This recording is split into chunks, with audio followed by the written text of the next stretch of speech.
Ok. On parle de fashion, blablabla.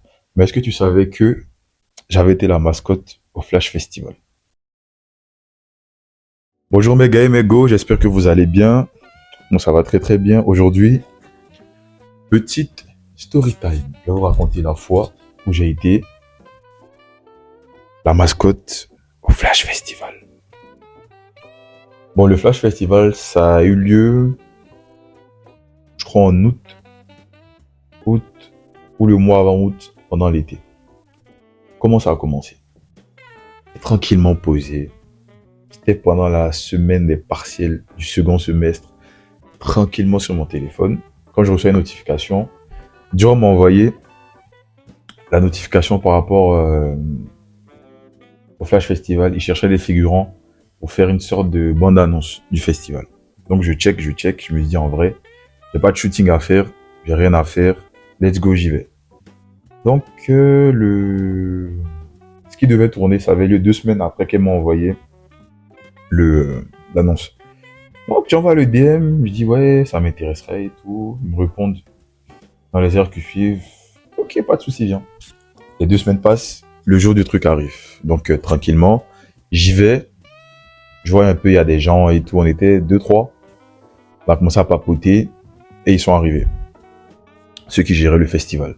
Donc on commence à faire la bande-annonce, ça se passe hyper bien, tout le monde rigole. Je remets des extraits, tout le monde rigole, c'est chill de ouf, c'est chill de ouf.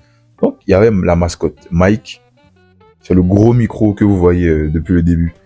Donc je dis ouais, en vrai j'ai envie d'essayer la mascotte pour voir et tout. Donc j'essaye et je dis ah ouais, en vrai c'est pas mal, hein. Et j'ai même fait une des annonces avec la mascotte. Donc je dis ouais, en vrai je serais chaud de la porter. Et le gérant et la gérante m'ont dit en vrai il n'y a pas beaucoup de mic, que si t'es chaud, t'es sûr que t'es chaud, tu nous dis, on prend tes coordonnées et on te donne à peu près le texte de ce que Mike il doit dire. Sachant que Mike, il dit rien. Je suis un micro muet. J'ai pas compris, mais j'étais un micro muet. Donc j'ai dit, ok, pas de souci, je suis chaud. Sauf que j'ai des partiels et tout. Donc après ça ou le week-end, vous m'envoyez le texte et je taffe ça tranquillement à la maison. Donc ils m'ont donné ça, ils m'ont dit, ok, pas de souci. On a commencé. Donc j'ai pas eu de trucs à réviser. Ils m'ont dit que je devais juste être muet, poli, faire le golemon et faire rigoler la foule. Donc j'ai dit ok, pas de souci. Donc les jours passent, les semaines passent, le festival approche. Et la semaine avant le festival, il y avait tous les bénévoles, puisque j'ai fait ça en tant que bénévole, il y avait tous les bénévoles qui étaient venus pour aider un peu à faire la mise en place. Ceux qui étaient là, ils ont vu. Big up à ceux qui sont venus d'ailleurs, pour mettre la mise en place, mettre tout ce qui est buffet, tout ce qui est buvette, la scène, tout ça. Donc c'était 3 jours avant le festival et même le jour du festival. Le festival s'est étalé sur 3 jours. Le jour même du festival, on a mis un peu des trucs et le lendemain, on venait au début pour un peu nettoyer, mettre des petits trucs à mettre quoi. Donc, le premier jour, j'ai fait Mike le micro du matin jusqu'au soir et j'ai alterné un peu avec une autre meuf qui faisait ça avec moi. Donc quand je suis rentré dans le truc, au début il faisait très très chaud puisque j'ai commencé à midi, il n'y avait pas du monde. Donc j'étais là, je tournais un peu, j'avais chaud de ouf.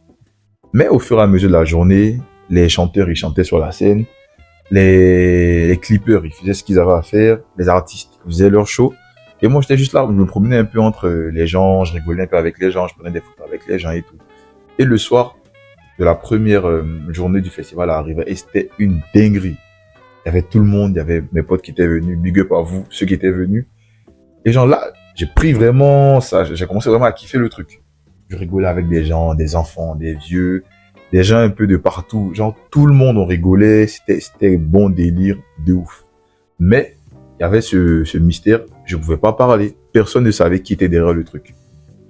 Fun fact, j'avais mes grises quand je faisais le rôle. Donc il y a des gens qui voyaient mes grises mais ne savaient pas qui j'étais. On continue la soirée, ça fait du rock, je partais faire des pogos dans la foule avec les gens qui étaient là. Et c'est là que j'ai connu Mariam, big up à Mariam, elle se reconnaîtra, Guillermé, il se reconnaîtra. Je les ai connus ce jour-là ou le lendemain. En tout cas, on s'était vu ce jour-là, mais on a parlé un peu plus tard dans le festival.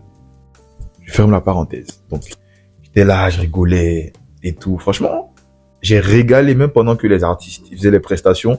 Je partais sauter avec eux, je dansais avec eux. Et même, il y en a un que j'ai recroisé à la Dorade pour le show avec Supra. Puisqu'il connaît les... Je pense qu'il connaît les gens de Supra, donc on s'est vu. J'ai dit, ah ouais, j'entends que t'étais au Flash Festival. J'ai dit, ouais, que c'était moi la mascotte. Le Mikey Mike. Et tout. Donc, ouais.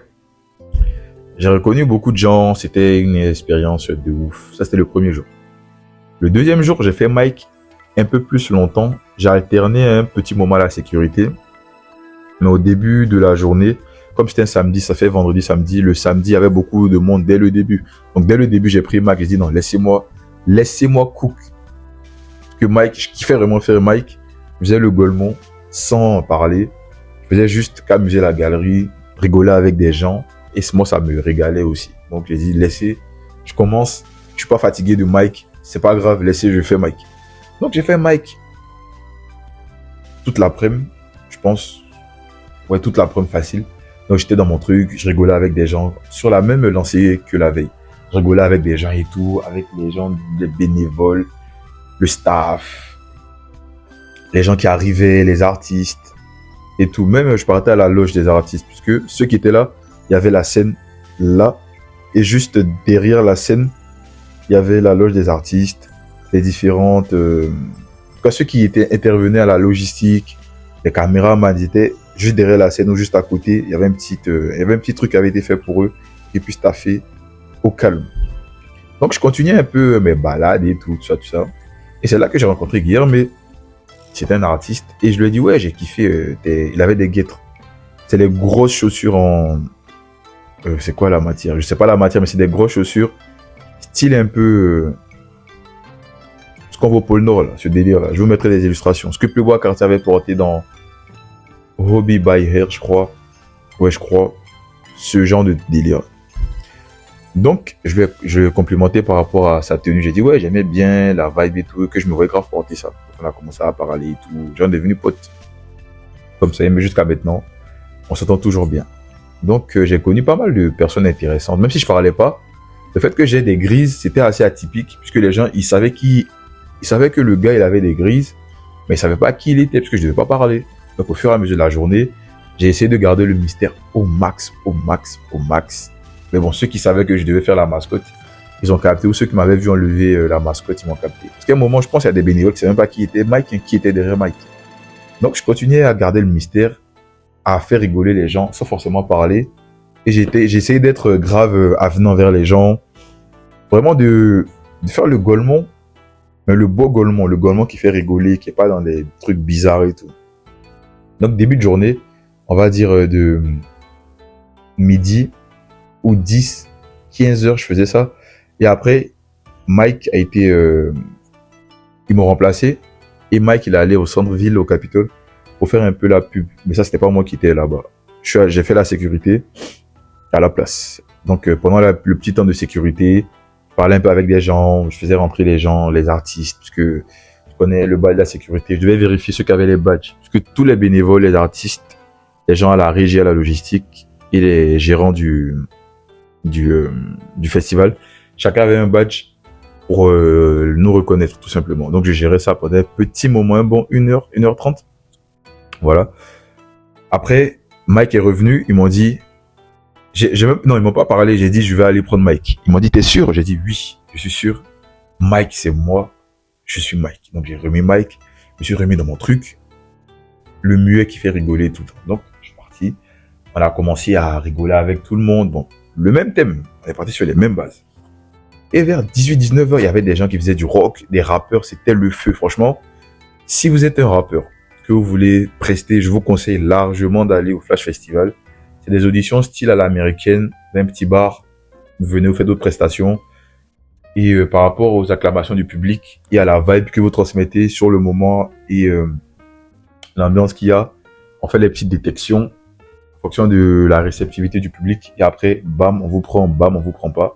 Mais c'est gaulerie de ouf. Et franchement, si vous avez un petit truc, faites. Parce que le concept, j'ai pas expliqué ça, mais le concept du Flash Festival, c'était vraiment c'était vraiment de mettre en avant les artistes indépendants de Toulouse, tous ceux qui sont de près ou de loin, affiliés, impactants et underground un peu de Toulouse, pour vraiment leur mettre une big exposition. Parce que mine de rien, si je me souviens bien, au total des 2 jours, on était 2000, 2100, bon j'arrondis, mais 2000, 2100 qui étaient là pour des gens underground ou qui commencent la musique ou qui ne sont pas forcément exposés médiatiquement. C'est déjà un très bon tremplin.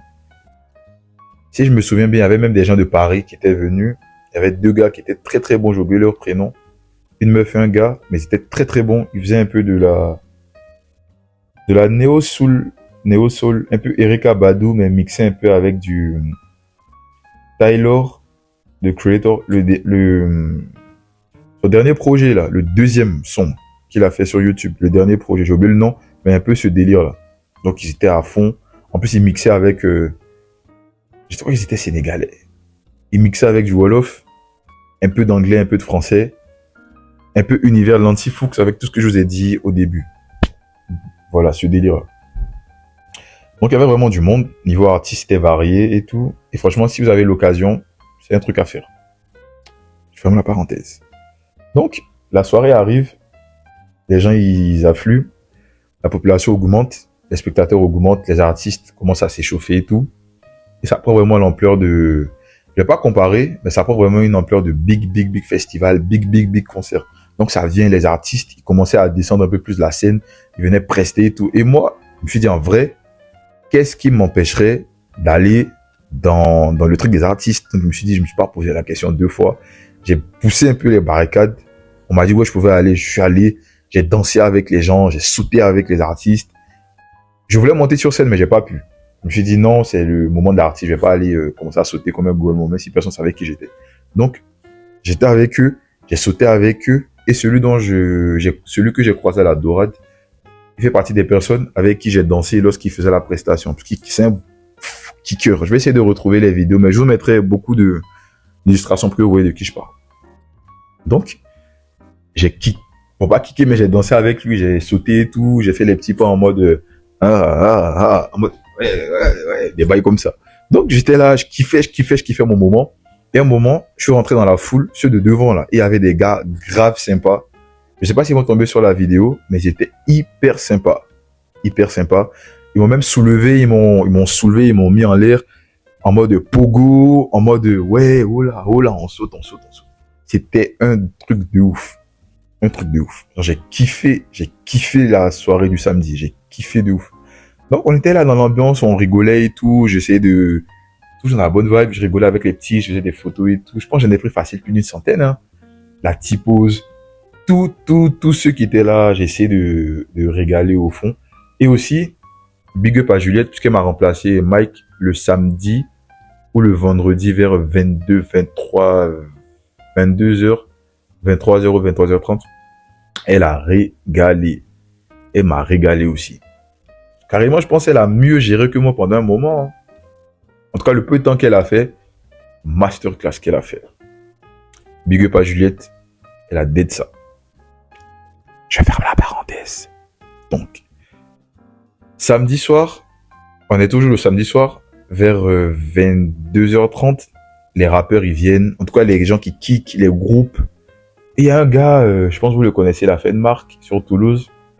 Un peu grunge, un peu rock. Mais je mettrai les illustrations pour que vous voyez de qui je parle. Il est arrivé, chacun avait son délire et tout. C'était très stylé. En plus, il y avait tous les styles de musique qui étaient représentés. Toute la scène musicale, connue ou pas très connue de Toulouse, était là. Donc, c'était un banger de ouf. Et franchement, niveau artiste, puisque j'ai été derrière aussi, ils étaient grave sympas. Tout le monde était dans la vibe. Et tout. Voilà.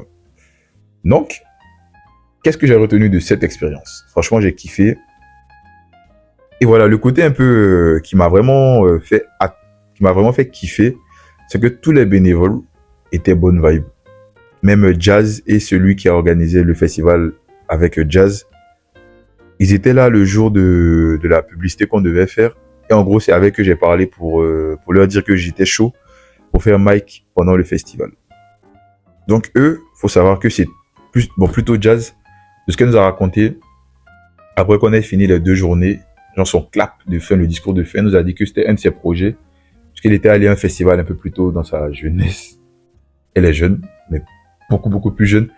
Elle est allée dans un festival, et pour elle, c'était une quête, genre une quête de faire un festival. Et quelques années après, le fait de voir que son rêve a été réalisé, et à travers son rêve, moi aussi j'avais un petit rêve, c'est une quête secondaire. Pour ceux qui me connaissent, j'ai beaucoup de quêtes secondaires, des trucs pas forcément utiles, mais que j'aime faire, ou que j'aurais aimé pu faire. Bref, des trucs que je veux faire, même si c'est pas forcément utile. Donc, être mascotte, c'était un de mes trucs qui était dans ma tête. Je me suis dit, en vrai, mascotte, ça a l'air bien, j'ai une expérience à vivre. Et le fait qu'on ait réalisé son rêve et qu'elle ait réalisé le nôtre sans même s'en rendre compte, pour la plupart, c'était un truc de ouf. Franchement, le moment était vraiment incroyable, puisqu'elle a même pleuré, je crois. Tu sentais vraiment l'effort qu'elle avait mis, le temps qu'elle avait mis à faire ça, parce qu'un festival, ça se fait pas en 1 mois, 2 mois, c'est des trucs de peut-être 1 an en avance. C'était la 2e édition du festival. 1 an en avance, tout ce qui est logistique, en plus l'événementiel, c'est vraiment un milieu très aléatoire. En plus, c'est de l'humain, c'est du tac au tac. Tu dois gérer les humeurs des bénévoles, les humeurs des gens et toute la sphère qui est autour. Toute la sphère qui est autour. En plus, le rassemblement, c'était pas que des artistes musicaux, hein. Il y avait des gens qui faisaient des sapes, il y avait des gens qui faisaient des tatouages, il y avait des gens qui faisaient il y avait des sapes, tatouages, artisans, des gens qui faisaient de la graille, mais bon, ça c'est évident, mais quand même, il fallait gérer tout ça. Il y avait des gens qui faisaient la sécurité, il y avait même la sécurité. Ça s'est fait au stadium de Toulouse, là où il y a le foot, là, c'est fait là-bas. Donc il y avait tout ça à gérer. Il y a eu quelques petits débordements, mais c'était bien géré par la sécurité, c'était bien géré par ceux qui devaient gérer ça. C'est très bien. Je reviens à ce que je disais. Le fait qu'elle ait réalisé son rêve, et en même temps, elle a réalisé le nôtre, c'était incroyable. Tout le monde était ému, et tout le monde était bonne vibe. Il y a même des gens du Capitole, ma fac que j'ai croisé là-bas, et qu'après, on est devenus proches, puisque ça nous a vraiment réunis. Et il y avait des gens, il y avait un gars de Monaco qui était venu, il était, non, pas Monaco, de Cannes, qui était l'un des meilleurs potes de Jazz qui était venu. Il y avait des gens de Paris qui étaient venus pour le truc, pour être bénévole, tout ça. Et c'était vraiment bien. Il y avait personne qui était en mode, ouais, c'est moi le chef. On était tous égaux, mais chacun amenait son truc à l'événement. Jazz envoyait son leadership. Celui qui était dirigeant avec Jazz, il envoyait son leadership. Ceux qui géraient, comment ça s'appelle, tout ce qui est le merch, tout ce qui est les t-shirts du Flash Festival, ils ont apporté leur truc. Mike, il a apporté son truc. Et franchement, c'était une très belle expérience. En plus, Jazz, humainement, elle est très sympa. Franchement, c'était plein de rêves qui sont réalisés. Et moi, j'ai réalisé une de mes quêtes secondaires, c'était être la mascotte. Franchement, c'était bien, il faisait chaud. Mais le côté vraiment de faire plaisir aux gens, de kiffer sans parler, c'était une expérience assez intéressante. D'apporter de la joie aux gens sans parler, sans que les gens y voient qui c'est. Il n'y avait pas ce besoin ou ce truc de savoir que c'est forcément Yann Alex qui fait plaisir aux gens. Genre, c'était vraiment bénévole, où j'incarnais un personnage en guillemets fictif, mais en même temps qui représentait tout le festival. Genre, c'était comme où est l'État. Genre, l'État, c'est pas le président. L'État, c'est vraiment un truc qui dépasse le président. Le président, il travaille pour l'État. C'est pas l'État qui travaille pour le président. Et le fait d'être le représentant du Flash Festival, juste à travers une mascotte qui parlait pas en plus, un micro qui parle pas, je sais pas. C'est comme si lui, il parle pas, wesh. Genre, c'est crazy as fuck, man. You know what I'm saying? Bref.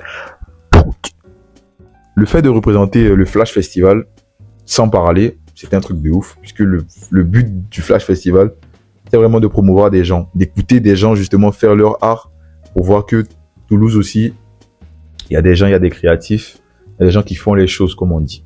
Donc c'était incroyable d'avoir eu la chance et l'audace d'avoir demandé. Ils ont accepté. Et je pense, à mon humble avis, que j'ai bien géré le truc. À la fin, elle m'a dit qu'elle était contente. Parce que je pense que j'ai passé facile un bon 12 heures, les 2 jours à faire un mic quand même. Genre, j'ai kiffé faire ça. J'ai kiffé rencontrer des gens, même si j'avais le masque, de faire rigoler des gens, de leur permettre de passer un bon moment, vieux, bon, personnes âgées, adultes, jeunes, jeunes plus, mineurs et tout. Franchement, c'était un truc de ouf. Big up à Izzy qui est venu, Dior, Shirin qui sont venus. En tout cas, il y avait Vlad, mes potes, Elia, il y avait bien mes potes qui étaient là. J'ai kiffé. Je pense qu'ils ont kiffé. Mais je pense qu'ils sont arrivés quand j'avais plus Mike. Bref, parenthèse. Mais franchement, c'était une très belle expérience. En tout cas, branchez-vous au festival toulousain. Il y a des bons événements. Vous rencontrez des gens cool, des créatifs comme vous si vous êtes créatif. Ou juste des gens cool quoi si vous voulez faire des connaissances. Franchement, venez à ce genre d'événement, c'est un banger. Et je fais pas la pub. Je raconte juste un truc que j'ai kiffé faire pendant l'été. Et je crois que c'est l'une de mes plus belles activités. Très originale. Et par rapport à tout ce que je fais dans tout ce qui est artistique, c'était très particulier. De faire un truc lié à l'image, mais pas à mon image directement, lié à l'image d'un grand truc. Et ce truc-là, cette idée de Flash Festival représentée par Mike, par le micro, je l'incarnais sans que ma tête soit en avant. Contrairement à tout ce que je fais où ma tête est en avant. Et c'était assez original. Et j'ai kiffé. Franchement, j'ai kiffé. J'ai kiffé. En tout cas, les retours étaient bons de ce que Jazz m'a dit. Et franchement, l'année pro, du coup, cette année, je serais chaud de le refaire. Hein. En tout cas, je lui dirais que je serais chaud. Et peut-être que si vous êtes chaud, si vous êtes chaud, vous venez, on se verra. Ceux qui vont me connaître sur cette vidéo, regardez tout ce que j'ai fait avant pour capter le personnage. Et si vous êtes là l'année prochaine, venez au Flash Festival. C'est intéressant. Il y a du monde, il y a des gens chill. Franchement, une très belle expérience à refaire. Large à refaire. Voilà. Je pense que j'ai fini de raconter un peu ce qui s'est passé. En tout cas, j'essaierai de mettre le max d'illustrations pour vous capter vraiment l'ampleur du truc. Et au fur et à mesure, je pense qu'il va devenir un festival majeur à Toulouse. Et peut-être même dans toute la région Occitanie. En tout cas, un big truc avec l'ampleur qu'il va avoir, les gens qui vont arriver, les artistes qui vont amplifier. Franchement, retenez ce passage-là. J'annonce, ça va devenir un très grand truc. Si Jazz et son équipe, tout le monde, on continue à aller dans cette sur la même lancée, même Grinta, même team. En tout cas, tous les bénévoles, ils étaient bonne vibe. Big up à tous les bénévoles. Ils étaient bonne vibe. Très cool. Très humain. Des gens géniaux, quoi. Franchement, j'ai kiffé le temps passé en étant Mike, en n'étant pas Mike. C'était très amusant. Ils étaient drôles. Très bon délire. En plus, il n'y a que des jeunes. Si vous n'avez pas forcément d'amis ou que vous ne connaissez pas forcément des gens sur Toulouse et que vous venez d'arriver à Toulouse, allez-y. Il y a des jeunes qui parlent français, qui parlent anglais. Il y a vraiment du beau monde. Sur ce, merci d'avoir regardé la vidéo, la petite story time. J'en ferai un peu plus parce que j'ai beaucoup de choses à raconter par rapport à mes expériences. Bref, donc prenez soin de vous. J'espère que ça n'a pas été trop long, que vous avez capté un peu comment ça s'est passé, l'ambiance qu'il y a eu, la vibe un peu du truc. Donc voilà. Le dernier mot, si vous pouvez venir, c'est bon délire. Peut-être qu'on se croisera si je fais Mike. Ou si je fais pas Mike, on se croisera peut-être. Donc prenez soin de vous. À la prochaine. Peace. Yeah.